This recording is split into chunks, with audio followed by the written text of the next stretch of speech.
ఆకాశవాణి ప్రాంతీయ వార్తలు చదువుతున్నది బందెల జయలక్ష్మి. ముఖ్యాంశాలు: దేశంలో మహిళా భద్రతా పథకాన్ని 2025-26 వరకు కొనసాగించాలని కేంద్ర మంత్రివర్గం నిర్ణయించింది. ముఖ్యమంత్రి వైఎస్ జగన్మోహన్ రెడ్డి రేపు ఒంగోలు పర్యటన సందర్భంగా పేదలకు ఇళ్ల పట్టాలను పంపిణీ చేస్తారు. తిరుపతి, చిత్తూరు జిల్లాల తాగు, సాగునీటి అవసరాలను తీర్చే హంద్రీనీవా ప్రాజెక్టును ఈ నెల 26వ తేదీన ప్రారంభిస్తామని ఉప ముఖ్యమంత్రి నారాయణస్వామి తెలిపారు. పోలియోను సమూలంగా నిర్మూలించే లక్ష్యంతో మార్చి 3వ తేదీన జాతీయ పల్స్ పోలియో జరగనుంది. రాష్ట్రంలో జరగనున్న సార్వత్రిక ఎన్నికలలో పోలింగ్ శాతం గణనీయంగా పెరిగేలా చర్యలు తీసుకోవాలని రాష్ట్ర ఎన్నికల ప్రధానాధికారి ముఖేష్ కుమార్ మీనా అధికారులను ఆదేశించారు. వార్తల వివరాలు: దేశంలో మహిళల భద్రత కోసం అంబరిల్లా పేరుతో అమలు చేసే పథకాన్ని 2025-26 సంవత్సరం వరకు కొనసాగించాలని కేంద్ర మంత్రివర్గం నిర్ణయించింది. ప్రధానమంత్రి నరేంద్ర మోదీ అధ్యక్షతన ఢిల్లీలో నిన్న జరిగిన మంత్రివర్గ సమావేశం అనంతరం సమాచార ప్రసార శాఖ మంత్రి అనురాగ్ సింగ్ ఠాకూర్ పాత్రికేయులతో మాట్లాడుతూ 2021-22 నుండి 2025-26 మధ్య కాలంలో 180 కోట్ల రూపాయల వ్యయం గల ఈ పథకాన్ని కొనసాగించాలని నిర్ణయించిందని చెప్పారు. దేశవ్యాప్తంగా 13,557 పోలీసు స్టేషన్లలో మహిళా హెల్ప్ డెస్క్లు, 827 మానవ అక్రమ రవాణా నిరోధక బృందాలను ఏర్పాటు చేశామని, మిగిలిన 3,329 పోలీస్ స్టేషన్లలో కూడా మహిళా హెల్ప్ డెస్క్లు ఏర్పాటు చేస్తానని అనురాగ్ సింగ్ ఠాకూర్ పేర్కొన్నారు. ముఖ్యమంత్రి వైఎస్ జగన్మోహన్ రెడ్డి రేపు ప్రకాశం జిల్లా ఒంగోలు పట్టణంలో పర్యటిస్తారు. ఈ పర్యటనలో భాగంగా ఆయన అర్హులైన 22,000 మందికి ఇళ్ల పట్టాలను పంపిణీ చేస్తారు. అనంతరం జరిగే బహిరంగ సభలో ముఖ్యమంత్రి ప్రసంగిస్తారు. ఒంగోలు పట్టణంలోని ఎన్ అగ్రహారం వద్ద జరిగే ఈ కార్యక్రమ ఏర్పాట్లను జిల్లా కలెక్టర్ ఏఎస్ దినేష్ కుమార్, ఇతర పోలీసు ఉన్నతాధికారులు పర్యవేక్షించారు. తిరుపతి, చిత్తూరు జిల్లాలలోని పలు ప్రాంతాల సాగు, తాగునీటి అవసరాలను తీర్చే హంద్రీనీవా ప్రాజెక్టును ఈ నెల 26వ తేదీన ప్రారంభిస్తున్నామని ఉప ముఖ్యమంత్రి నారాయణస్వామి తెలిపారు. తిరుపతి జిల్లా శ్రీకాళహస్తిలో ఈ రోజు ఆయన పాత్రికేయులతో మాట్లాడుతూ ఈ ప్రాజెక్టును కుప్పంలో ప్రారంభించనున్నామని తెలిపారు. రాష్ట్రంలో అభివృద్ధి, సంక్షేమ కార్యక్రమాలను ప్రభుత్వం నిరంతరం కొనసాగిస్తోందని, ఈ అభివృద్ధిని చూసి ప్రతిపక్షాలు సహించలేకపోతున్నాయని అన్నారు. 1857 నాటి మొదటి భారత స్వాతంత్ర్య సంగ్రామానికి 10 ఏళ్ల ముందే బ్రిటిష్ దుష్టపాలనను ఎదిరించి తిరుగుబాటు చేసిన రేనాటి సూర్యుడు, తెలుగు వీరుడు ఉయ్యాలవాడ నరసింహారెడ్డి వర్ధంతి ఈరోజు. 1806 నవంబర్ 24న రూపనగుడి గ్రామంలో ఆయన జన్మించారు. కడప జిల్లా ఉయ్యాలవాడ గ్రామానికి చెందిన దొరవారి నరసింహారెడ్డి ఆంగ్లేయులపై తిరుగుబాటు బావుటా ఎగురవేశారు. నేటికి సరిగ్గా 176 ఏళ్ల క్రితం ఉరికొయ్యను ముద్దాడి భావి భారత జాతీయోద్యమానికి ఆయన స్ఫూర్తిగా, దిక్సూచిగా నిలిచారు. 1847 ఫిబ్రవరి 22వ తేదీన కోవెలకుంట్లలో బ్రిటిష్ వారు ఆయనను ఉరితీశారు. బ్రిటిష్ పాలకులను ఎదిరించిన తొలి స్వాతంత్ర్య సమరయోధుడుగా నరసింహారెడ్డి మిగిలిపోయాడు. కొత్తకోట సమీపంలోని ఆయన పూర్వీకులు నిర్మించిన కోట శిథిలావస్థకు చేరుకోగా ఆయన వాడిన ఫిరంగి నేటికీ చెక్కుచెదరకుండా అలాగే ఉంది. భారత అంతరిక్ష పరిశోధనా సంస్థ ఇస్రో చేపట్టిన గగన్యాన్ ప్రాజెక్టులో మరొక పురోగతి సాధించింది.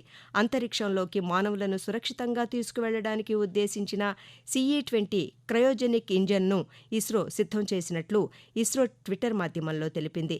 నింగిలోకి వ్యోమగాములను పంపేందుకు వినియోగించే LVM-3 వాహక నౌకలో ఈ ఇంజన్ను వినియోగించనున్నారు. పలు కఠిన పరీక్షలు నిర్వహించి ఇస్రో ఈ ఇంజన్ను తీర్చిదిద్దింది. పోలియోను సమూలంగా నిర్మూలించే ఉద్దేశ్యంతో వచ్చే మార్చి 3వ తేదీన జాతీయ పల్స్ పోలియో కార్యక్రమం పెద్ద ఎత్తున జరగనుంది. ఆంధ్రప్రదేశ్లో పల్స్ పోలియో కార్యక్రమాన్ని విజయవంతం చేసేందుకు రాష్ట్ర ప్రభుత్వం సన్నద్దమవుతోంది. రాష్ట్ర వైద్య, ఆరోగ్య, కుటుంబ సంక్షేమ శాఖ ప్రత్యేక ప్రధాన కార్యదర్శి ఎంటీ కృష్ణబాబు అధ్యక్షతన వెలగపూడి సచివాలయంలో నిన్న ఉన్నతాధికారులు సమావేశమై పల్స్ పోలియో కార్యక్రమం గురించి చర్చించారు. ఆంధ్రప్రదేశ్ వ్యాప్తంగా 5 ఏళ్ల వయసులోపు 53,35,519 మంది పిల్లలకు పోలియో చుక్కలు వేయాలని లక్ష్యం నిర్దేశించుకున్నట్లు కృష్ణబాబు తెలిపారు. మున్సిపల్, పంచాయతీ, గ్రామీణాభివృద్ధి, గ్రామ, వార్డు సచివాలయాలను కూడా పల్స్ పోలియో కార్యక్రమంలో భాగస్వాములను చేస్తున్నామని చెప్పారు. 5 ఏళ్లలోపు వయసు ఉన్న పిల్లల తల్లిదండ్రులు పల్స్ పోలియో కేంద్రాలకు వెళ్లి పిల్లలకు పోలియో చుక్కలు వేయించాలని సూచించారు. మార్చి 3వ తేదీన పోలియో చుక్కలు వేయించుకోని వారి కోసం మార్చి 4వ తేదీన ఆరోగ్య సిబ్బంది ఇంటింటికి వెళ్లి పోలియో చుక్కలు వేస్తారని కృష్ణబాబు వివరించారు. ఆకాశవాణి ప్రాంతీయ వార్తలు వింటున్నారు.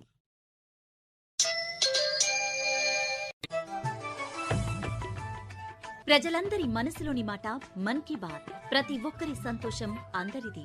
ప్రతి ఒక్కరి పోరాట కథలు అందరి కోసం. ప్రతి ఒక్కరి ఆశయం నెరవేరడం కోసం. ప్రతి ఒక్కరి వారసత్వం యొక్క ఆశలు చిగురించడం కోసం.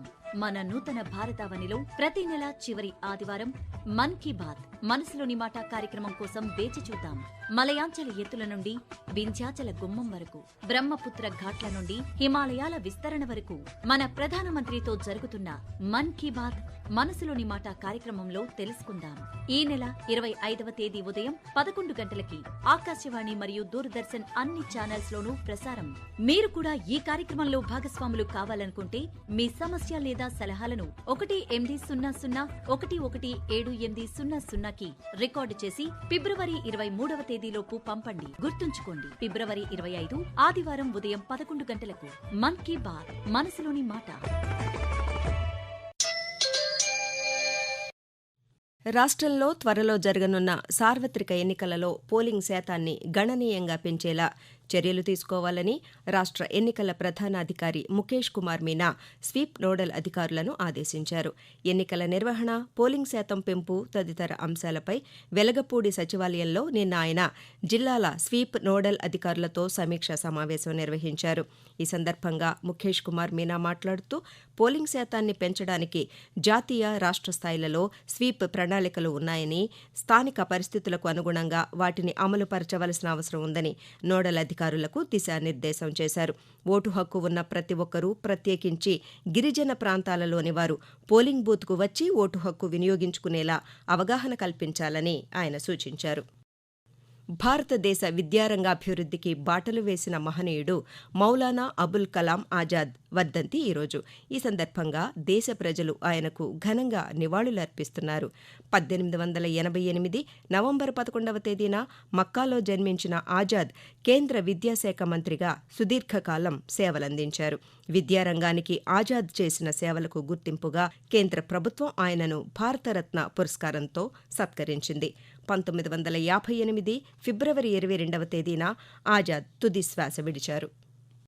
నంద్యాల పట్టణం, దాని చుట్టుపక్కల ప్రాంతాల ప్రజల దాహార్తిని తీర్చేందుకు అమృత్ పథకం మొదటి దశ కింద దాదాపు 150 కోట్ల రూపాయల వ్యయంతో కూడిన నీటి శుద్ధి కేంద్రాన్ని ఆర్థిక శాఖ మంత్రి బుగ్గన రాజేంద్రనాథ్ నిన్న నంద్యాల పట్టణంలో ప్రారంభించారు.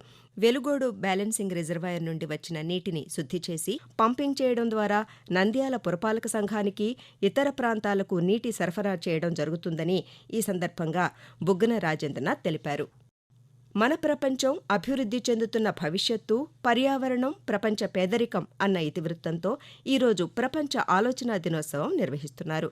ప్రపంచవ్యాప్తంగా తోటి మానవుల గురించి ఆలోచించడం, వారి ఆందోళనలను పరిష్కరించడం ప్రపంచ ఆలోచనా దినోత్సవం నిర్వహించడంలోని ముఖ్యోద్దేశం. రాష్ట్రంలో నిరుద్యోగుల సమస్యలను పరిష్కరించాలని కోరుతూ రాష్ట్ర కాంగ్రెస్ పార్టీ ఈరోజు చలో సెక్రటేరియట్కు పిలుపునిచ్చింది.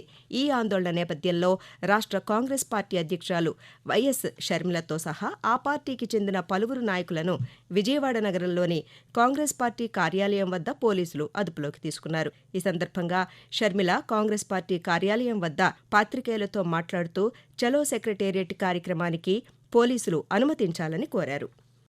ఆకాశవాణి ప్రాంతీయ వార్తలు ముగించే ముందు ముఖ్యాంశాలు మరోసారి. దేశంలో మహిళా భద్రతా పథకాన్ని 2025-26 వరకు కొనసాగించాలని కేంద్ర మంత్రివర్గం నిర్ణయించింది. ముఖ్యమంత్రి వైఎస్ జగన్మోహన్ రెడ్డి రేపు ఒంగోలు పర్యటన సందర్భంగా పేదలకు ఇళ్ల పట్టాలను పంపిణీ చేస్తారు. తిరుపతి, చిత్తూరు జిల్లాల తాగు, సాగునీటి అవసరాలను తీర్చే హంద్రీనీవా ప్రాజెక్టును ఈ నెల 26వ తేదీన ప్రారంభిస్తామని ఉప ముఖ్యమంత్రి నారాయణస్వామి తెలిపారు. పోలియోను సమూలంగా నిర్మూలించే లక్ష్యంతో మార్చి 3వ తేదీన జాతీయ పల్స్ పోలియో జరగనుంది. రాష్ట్రంలో జరగనున్న సార్వత్రిక ఎన్నికలలో పోలింగ్ శాతం గణనీయంగా పెరిగేలా చర్యలు తీసుకోవాలని రాష్ట్ర ఎన్నికల ప్రధానాధికారి ముఖేష్ కుమార్ మీనా అధికారులను ఆదేశించారు. ఆకాశవాణి ప్రాంతీయ వార్తలు ఇంతటితో సమాప్తం.